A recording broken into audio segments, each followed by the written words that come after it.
G'day everyone, welcome to another edition of Fly Fishing in Nature's Realm. Now in this episode we're going to tie another fly from the late and absolutely great Ron Masson. Now, as I've explained in previous videos, Ron Masson was just instrumental at the Sunshine Fly Casting Club in his fly tying. His fly tying was just out of this world, and this fly we're going to tie today, it looks simple to tie, but it's actually not. It's pretty difficult. But the way Ron has developed this fly and the techniques involved is just sensational. Now, the fly that we're going to tie is again another mayfly, and a Mayfly Dun, or the sub-imago. Now, at the moment we're in a pandemic, and by the news so far, we're looking at maybe being able to travel into the country areas around sort of maybe November, or if we're lucky, a little bit earlier. So we still may time it for the mayfly hatches in the Ballarat area, the Central Highlands, and other areas around there. So we could still catch the mayfly hatch. So I've got a number of different flies I use for imitating mayfly duns, like the Highland dun, the cripple dun, and so forth. And this is just another one. Now, the fly in the writings of Ron Masson, it's called the March Brown. Now, I'm not sure if that's the actual title of the fly, but it'll do for now. So the fly is easy to tie. It's only a few materials are needed to actually tie this fly. But yeah, it's a great fly, and I had a lot of success with that in my early days with this pattern. So anyway, let's start tying this fly. Now, the materials we'll need will be seen in front of us right now, and you can pause that and write them all down and have a good reference to what we need to tie this fly. So we'll now take our hook, which is about a size 12 hook, just a normal down eye, and we're going to use 6/0 brown thread. Okay, so we start off that at the 2/3 point, and we will advance our way down to the bend of the hook. Cut away the surplus there, and we stop when we're basically in line with the barb. Alright, now the next material that we will need is pheasant tail. Now, pheasant tail is a great material, it really is. Pheasant tail is used in probably, I don't know, that many patterns, it's not funny. And if you don't buy a pheasant tail, you really are going to struggle to tie a lot of flies that are available. So what we need is just a small section or a small bunch of the pheasant tail fibres. So around about that much there, and then we cut that off.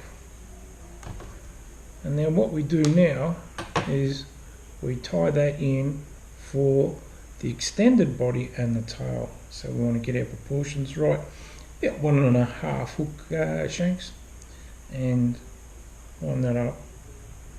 You can go a little bit further, whatever your preference is, and then we tie that in. Simple as that. And now we advance down back towards the 2/3 point. So again, cut away the surplus.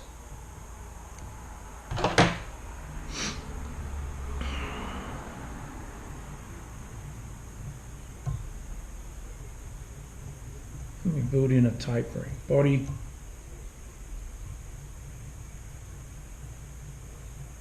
So about there. Alright, now the next material we need is turkey feather, the actual quill of the turkey.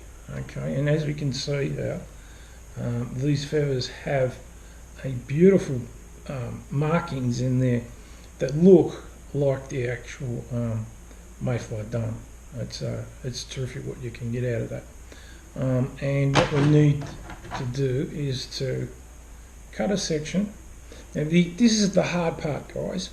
We're going to incorporate two sections of the wing. The hind section of the wing and the fore section of the wing. So we need to get the width perfect.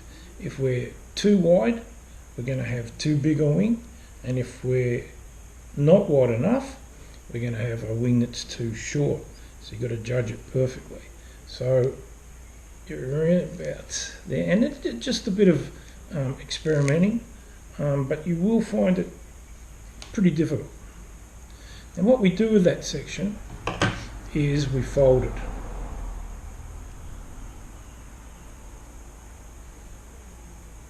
And then once we've folded, press it down like so. Now we take the fly at the base and we line it up on the hook, and this is going to be the hind section of the wing. Alright, so we grab it there and we tie that in.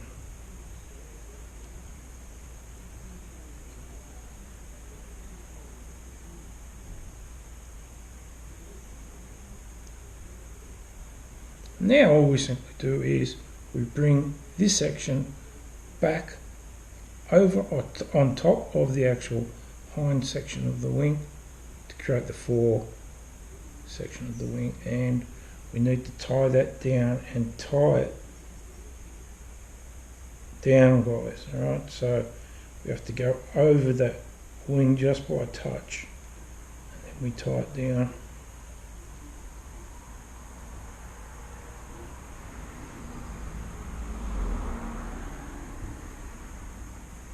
And there's our fore section of the wing.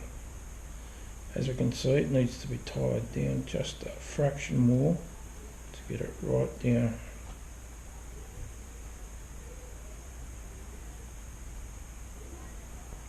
A little bit more. Like so, and that's perfect there. Now, this extended part of the wing, we need to just cut that a nice straight cut. So grab it there and cut that away like so. Now we can manipulate that so it's nice and straight like that. Alright, and as you can see, just for practice, I've got that wing in the right proportion to the actual hook. Alright, and just to make sure it's nice and secure, we take a bit of nail polish, and I like nail polish as a because it's very, especially if you get it brand new, it's very thin. All right, it only puts on a fine coating over the actual material that you're using.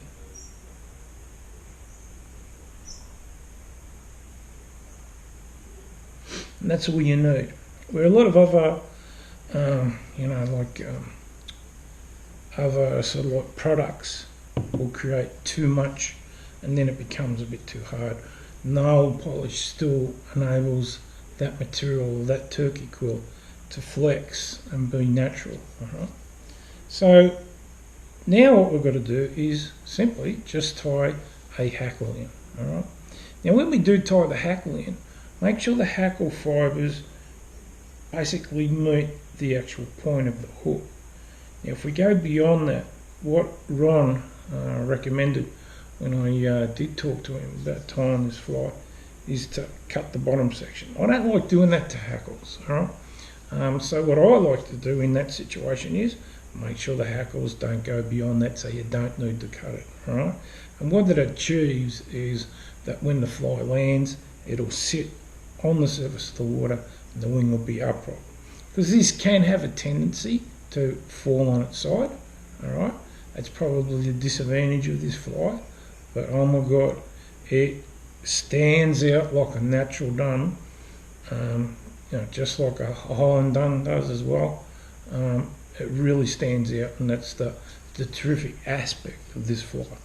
Okay, so we now need to get our hackle, and I like to use the genetic cape, and the genetic cape is produces the best hackles.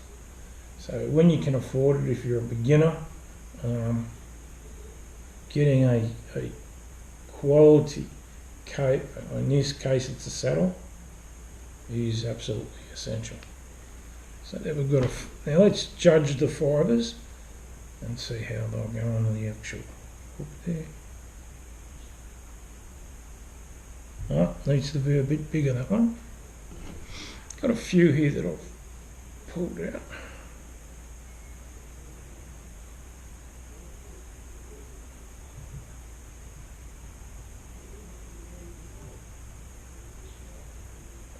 So that's perfect, because the fibres aren't going to go past that imaginary line from the point of the hook across. They're not going to go past that. So let's create a stem to tie in and place that on top of the hook like so.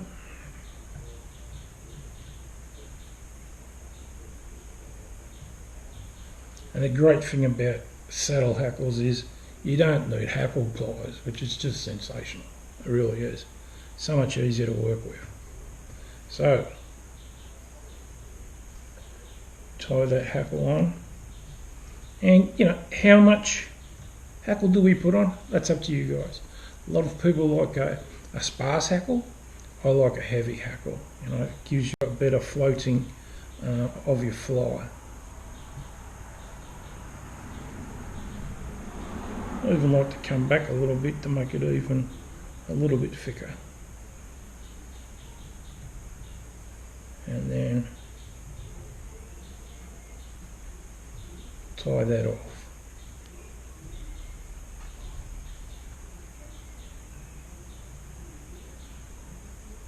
Like so.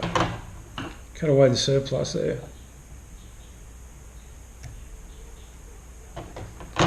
And there we have the hackle, which is sensational. Let's clear up any fibres there that are sticking out. And now we'll do a whip finish.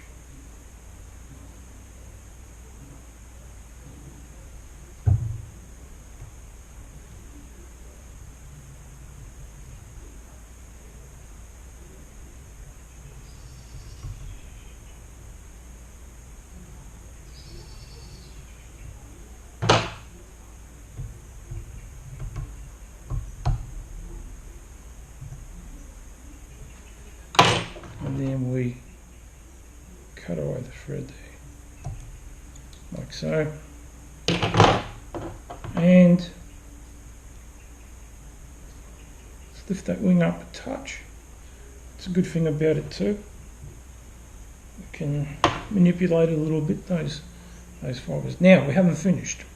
That tail, we need to now make a point. Now, Ron used a method where he got a section of the fly tying thread and just did a simple granny knot. Just tied a knot in where he wanted the extended body to go, and then the tail fibre sticking out at the end. Alright, now I've dispensed with that by just simply using this UV clear fly varnish. Alright, so what I do is I tighten up on that and then just add a drop like so. It's probably a bit too much, that's perfect there. And then get our UV torch and make that harden. And that's the great thing about this UV material. When you use a torch, it dries instantly. I could stop now and that should be right, but I like to give it a little bit extra. The overhead light might have an effect with it. So around about like that, a little bit more. And then what you can do now is we get our noodle and we splay those fibres out like so.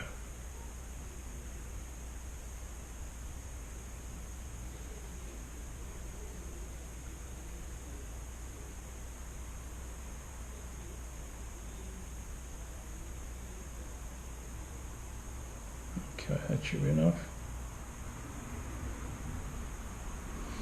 And that's it, guys. That is a March brown, designed and tied by the late and great Ron Masson.